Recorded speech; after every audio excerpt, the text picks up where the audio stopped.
Hello friends, good evening to everyone. This is Advocate Drishti from Law Made Easy by Advocate Drishti. So today we will be learning about the legal drafting. हम legal drafting के कुछ provision समझेंगे, कैसे हम legal drafting करते हैं। दोस्तों ये हमारे लीगल ड्राफ्टिंग प्रैक्टिस में, लिटिगेशन में इतनी हेल्पफुल होती है कि बहुत यूज़फुल होती है, राइट। और यही नहीं, जुडिशल एग्ज़ाम्स में आपको जजमेंट लिखने में या फिर ब्रीफ नॉलेज होनी चाहिए कि कैसे कोई भी डॉक्यूमेंट लीगल किस तरीके से ड्राफ्ट किया जाता है, राइट। और कोई अगर आप लॉ से रिलेटेड नहीं है तब भी आपको नॉलेज होनी चाहिए कि कैसे लीगल नोटिस या लीगल ड्राफ्टिंग की जाती है। तो आज का हमारा जो टॉपिक है वो प्राइमरीली बेस्ड है on legal notice, how to draft a legal notice. लेकिन उससे पहले हम समझेंगे कि लीगल नोटिस से पहले कुछ कंसिडरेशंस होती हैं, वो हमें फॉलो करनी चाहिए। तो क्या क्या है वो सब जानेंगे इसी वीडियो में। तो दोस्तों आपसे बस रिक्वेस्ट है कि प्लीज़ एंड तक देखिएगा ताकि आपका एक भी पॉइंट मिस ना हो और आपको क्लैरिटी बनी रहे। और जो भी आपको पॉइंट्स नोट डाउन करने हैं वो आप नोट डाउन कर सकते हैं। स्टार्ट करते हैं। सबसे पहले हमें समझना होगा कि हम ड्राफ्टिंग क्यों पढ़ रहे हैं। What exactly is drafting. Drafting, as you know that drafting means a rough sketch of any written document. मतलब जो भी हमारे आइडियाज़ किसी भी पर्टिकुलर चीज़ को लेकर दिमाग में आए वो हमने उस ड्राफ्ट में लिख दिए, जिससे उसका फेयर यूज़ हो सके और उसको एक बिल्कुल फाइनल तरीके से बनाया जा सके, डॉक्यूमेंट प्रिपेयर करा जा सके, राइट। तो एक रफ ड्राफ्ट बनाया जाता है जो टेम्परेरी होता है और उसी की शेप लेता है फिर फाइनल ड्राफ्ट, राइट। उसके बाद हम जानते हैं कि हम ड्राफ्टिंग तो हमने मतलब समझ लिया। And what exactly is legal drafting. Legal drafting is when you make the legal documents, when you are preparing the legal documents। जब आप legal documents तैयार करते हैं उसे बोलते हैं legal drafting। So कुछ considerations होते हैं वो हमें माइंड में रखने चाहिए जिससे हमारी ड्राफ्टिंग जो है वो बहुत एफिशिएंट हो सके, राइट। अब लीगल ड्राफ्टिंग जो है वो दो टाइप्स में डिवाइड की गई है, जैसे बहुत कॉमनली है ये, जैसे प्लीडिंग और conveyancing. Now what exactly is pleading. Pleading means when two parties, obviously दो पार्टीज होती हैं कोर्ट में जब जाते हैं, एक प्लेंटिफ और एक डिफेंडेंट। तो प्लेंटिफ होती है जो फर्स्ट पार्टी होती है, जो अपने फेवर में कुछ बोल रही होती है, केस के फेवर में कुछ बोल रही होती है। And second side is defendant जो अगेंस्ट में बोल रही होती है। So when they are two parties and both are present in the premises of the court and they are fighting for the civil action, अगर सिविल एक्शन के लिए वो लड़ रहे हैं कोर्ट की प्रेमाइसेस में, तो that is known as pleading, right. अब जानते हैं कि सेकेंड टाइप ऑफ ड्राफ्टिंग, उसे बोलते हैं conveyancing. Now what exactly is conveyancing. Conveyancing means when we are fighting for the rights pertaining to property. अगर संपत्ति से रिलेटेड अगर कोई भी राइट्स, उसके लिए अधिकार के लिए हम लड़ रहे हैं तो वो होता है कन्वेंसिंग, राइट। तो ये हमने जाना कि ड्राफ्टिंग क्या होती है, लीगल ड्राफ्टिंग क्या होती है और उसके कितने तरीके हैं। अब हम जानते हैं कि कुछ असेंशियल्स जो हमें दिमाग में रखने चाहिए while preparing a legal draft, right. बहुत असेंशियल हैं, बहुत बेसिक हैं। जैसे सबसे पहले हमारे दिमाग में एक आइडिया होना चाहिए, एक पिक्चर होनी चाहिए। किसी भी चीज़ का आइडिया अगर दिमाग में है तो वो आप अपने दिमाग में रखिए और उससे रिलेटेड जो भी चीज़ आपके दिमाग में आ रही है वो सोचिए, राइट। उससे उसके सर्कमस्टांसेस के अराउंड जो भी चीज़ हो सकती है वो सोचिए। नेक्स्ट पॉइंट आता है आपको नोट डाउन करना है। जो भी आपके दिमाग में उससे बैकग्राउंड से या उससे रिलेटेड कोई भी चीज़ आ रही है तो वो आपको नोट डाउन करना है एक पेपर पर। रफली आप नोट डाउन कर सकते हैं पॉइंट्स फॉर्म में। देन आता है एक्टिव वॉइस। हमेशा एक्टिव वॉइस यूज़ करनी है। Always use the active voice, right.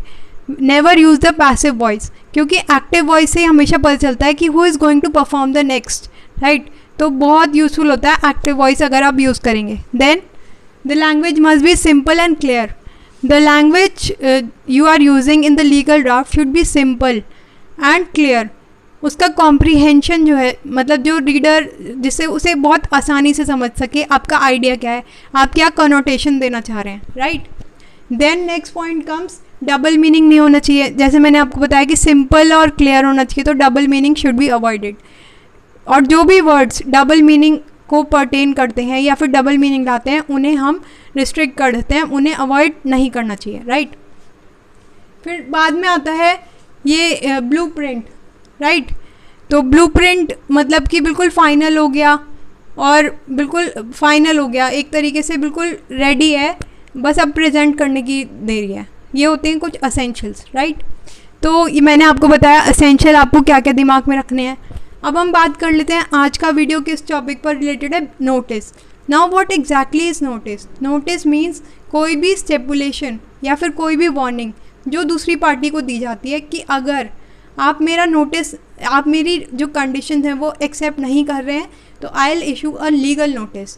मैं आपको एक लीगल नोटिस दे दूंगी अगर आपने मेरी बात नहीं मानी, आपने कुछ कंडीशन दे रखी होती हैं वो कंप्लाई नहीं की तो आपको नोटिस इशू हो जाएगा, राइट। अब नोटिस जो है वो भी 3 टाइप्स के होते हैं एज पर लीगल रिक्वायरमेंट्स। तो first is notice proper, then second is notice reply and third is rejoinder, right. Now what exactly is notice proper? Notice proper is first time notice, जब आपको पहली बार कोई notice मिला है, पहली बार कोई सूचना मिली है, पहली बार कोई इन्फॉर्मेशन मिली है, right, that is known as notice reply. Now what exactly is notice reply? Notice proper मैंने आपको बताया। Now what exactly is notice reply? When you reply for the notice proper, जब आप नोटिस जो आपको फर्स्ट टाइम इशू हुआ था उसके रिप्लाई में आप कुछ कन्वर्सेशन करते हैं, कुछ डॉक्यूमेंट रिप्लाई करके देते हैं, that is known as notice reply. And what is rejoinder? Rejoinder is an answer to the notice reply, answer to the answer. जैसे we can see in CPC the term is used rejoinder, answer to an answer, answer to the notice reply, right. तो ये हमने पढ़ा 3 तरीके के notice. अब हम जान लेते हैं कि नोटिस हम किस किस सिचुएशंस में हमें ज़रूरत पड़ती है। प्रैक्टिकल लाइफ में, डे टू डे लाइफ में कुछ गिवन सर्कमस्टांसेस हैं जहाँ पे हमें लीगल नोटिस फॉर्मुलेट करने की बहुत ज़रूरत होती है। तो जान लेते हैं वो। सबसे पहले हम जैसे कंज्यूमर मैटर्स में बहुत ज़रूरत होती है। बहुत बार ऐसा होता है कि सेलर जो है वो डेफिशिएंट गुड दे देता है जो कंज्यूमर को जो है वो हर्ट करता है, राइट, उसे डेफिशिएंसी पहुँचाता है। तो consumer can go to the consumer forum and file a case against the seller, right. तो यहाँ पर वो लीगल इशू नोटिस कर सकता है। या फिर पोजेशन रिलेटेड मैटर्स, आज हम करेंगे भी पोजेशन रिलेटेड वाला सूट। नोटिस कैसे इशू होता है, मतलब हमें किसी भी किराएदार को एविक्ट करना है, या फिर रेंट के रिलेटेड मैटर्स, टेनेंट के रिलेटेड मैटर्स, तो कुछ भी अगर पोजेशन प्रॉपर्टी से रिलेटेड है वो सब आज हम डील करेंगे, उसमें भी हम लीगली नोटिस इशू करते हैं। या फिर सरफेसी एक्ट, एक सरफेसी एक्ट आया था 2002 में जिसमें डेब्ट रिकवरी के लिए, जो भी आपका ब्याज भुगतान है उसके लिए, जो भी कर्जा है उसके लिए लीगल इशू आप नोटिस कर सकते हैं, राइट। उसके बाद नेगोशिएबल इंस्ट्रूमेंट में ये भी हम आज करेंगे, सेक्शन 138, जब आपका केस, जब आपका चेक जो है वो डिसऑनर हो जाता है, कोर्ट से वापस आ जाता है, जो बैंक है उससे वापस आ जाता है अगर आपका कोई भी चेक, देन वो होता है डिसऑनर। हम करेंगे, डोंट वरी अबाउट इट। उसके बाद मनी रिकवरी, अगर आपको कोई मनी रिकवर करना है, जो आपका पैसा जो है वो डूबा हुआ है, अगर वो रिकवर करना है तो आप लीगल नोटिस इशू कर सकते हैं। इसके अलावा when there is an employ relationship, और जो एम्प्लॉयर है वो एम्प्लॉय को कम सैलरी दे रहा है, तो he can issue a legal notice to the employer, right. तो हमने समझा कहाँ कहाँ पर हम लीगल नोटिस इशू कर सकते हैं, राइट। अब हम जानते हैं कि किस तरीके से हम लीगल नोटिस इशू करेंगे। तो मैंने कुछ फॉर्मेट्स यहाँ पर लिखे हैं, वो आप समझिए कैसे उन्हें बनाते हैं, बहुत इजी लैंग्वेज में, जिससे आपके लिए बहुत हेल्प होने वाली है। तो ये सब हो गया, और कुछ डूज़ एंड डोंट्स हैं। इससे पहले हम कुछ जान लेते हैं, कुछ डूज़ एंड डोंट्स हैं कि जैसे हमें रेपिटेशन ऑफ वर्ड्स नहीं अलाउ करना, कुछ भी अगर रिपीट हो रहा है तो वो नहीं करना, पैराग्राफ्स में नहीं लिखना, हमेशा पॉइंट्स में लिखना है, और एक तरीके की क्रोनोलॉजी मेंटेन होनी चाहिए, मतलब सीक्वेंस मेंटेन होना चाहिए बिटवीन द पॉइंट्स, राइट। और कनेक्टिविटी होनी चाहिए, जैसे हमने रेस जेस्टे पढ़ा था ना सेक्शन 6 में, रेस जेस्टे पढ़ा था सेक्शन 6 में इंडियन एविडेंस एक्ट में। रेस जेस्टे मतलब होता है series of the same transaction, मतलब एक ट्रांजैक्शन होनी चाहिए जिससे बिल्कुल सीरीज़ बने। अगर सीरीज़ ऑफ द ट्रांजैक्शन है तो बहुत ब्यूटीफुल ड्राफ्ट बनेगा आपको, जिसको पढ़ने के लिए बहुत मज़ा आएगा रीडर को, राइट।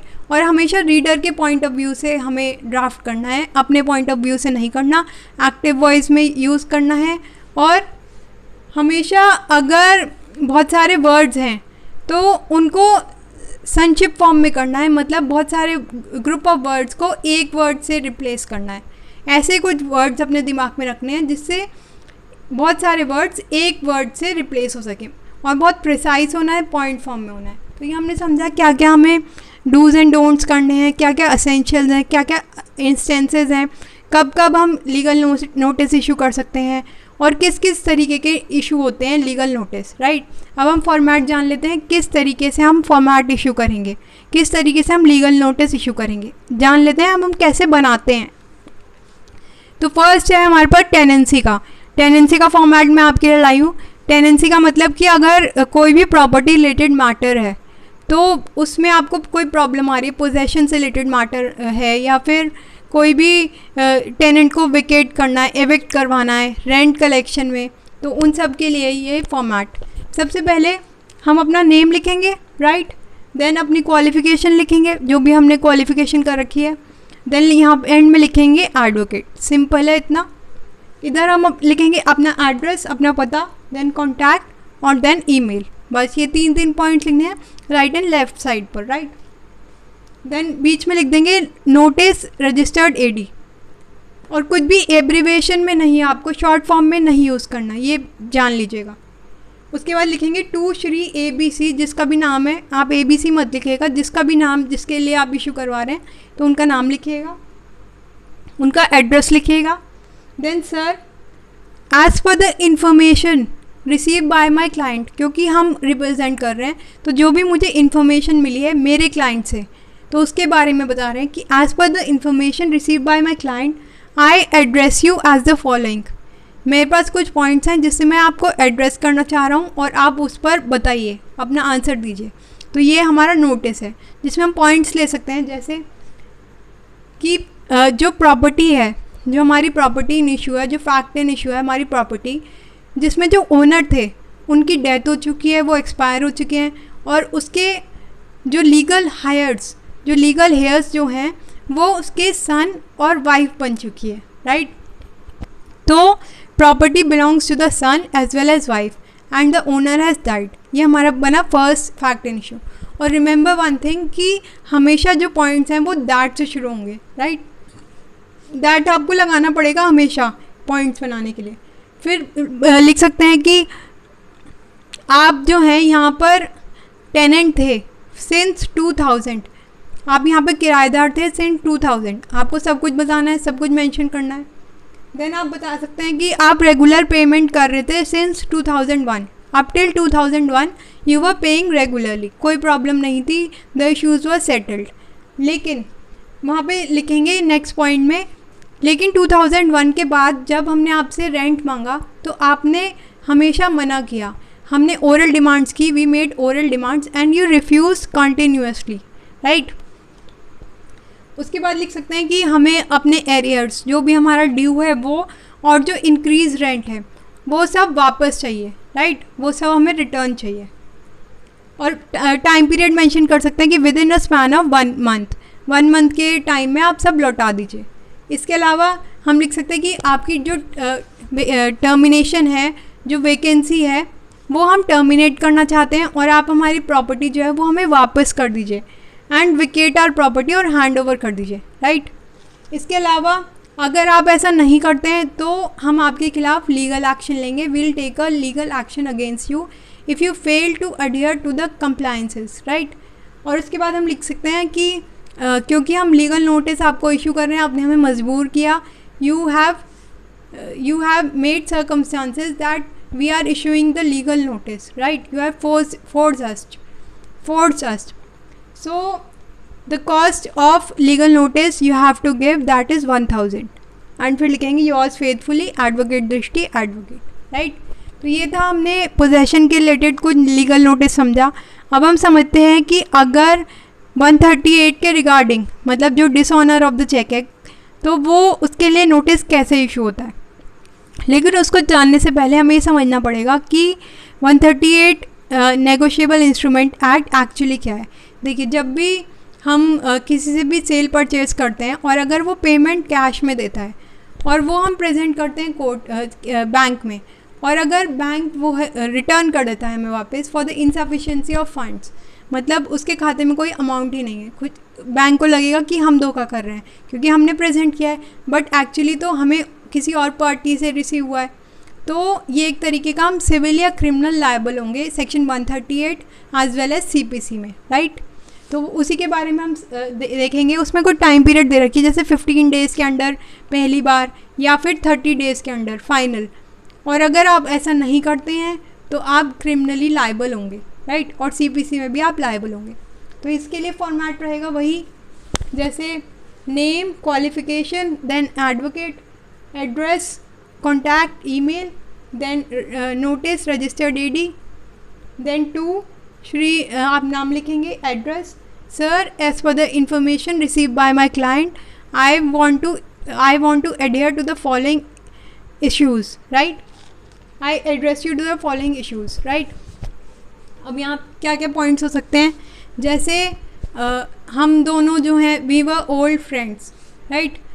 आप मतलब we were old friends like आप यहाँ पर कुछ 5 साल पहले आए थे और हमारा बिज़नेस जो है यहाँ पर 25 सालों से है, तो हम लोग एक ही बिज़नेस करते थे, तो हम अच्छे फ्रेंड्स बन गए, राइट।